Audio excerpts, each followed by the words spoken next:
ইসরায়েলের সাম্প্রতিক হামলার জবাবে মধ্যপ্রাচ্যে উত্তেজনা আরও বেড়েছে। এবার ইসরায়েলের সঙ্গে কূটনৈতিক সম্পর্ক পুনর্বিবেচনার আহ্বান জানালেন আরব ও মুসলিম দেশগুলোর নেতারা। সোমবার কাতারের দোহায় অনুষ্ঠিত হয় আরব লীগ ও ওআইসির এক জরুরি শীর্ষ সম্মেলন। এতে অংশ নেন প্রায় ৬০টি দেশের প্রতিনিধি।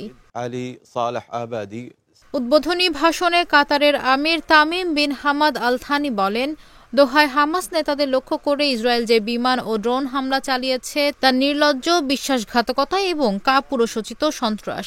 গাজায় যুদ্ধবিরতির আলোচনা নস্যাৎ করতেই এই হামলা চালানো হয়েছে।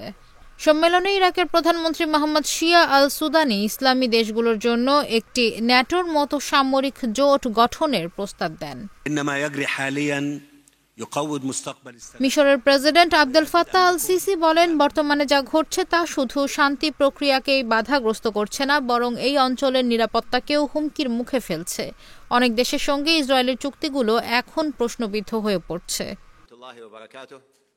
ওআইসির মহাসচিব বলেন, এখনই সময় একজোট হয়ে ইসরায়েলের আগ্রাসনের বিরুদ্ধে শক্ত অবস্থান নেওয়ার।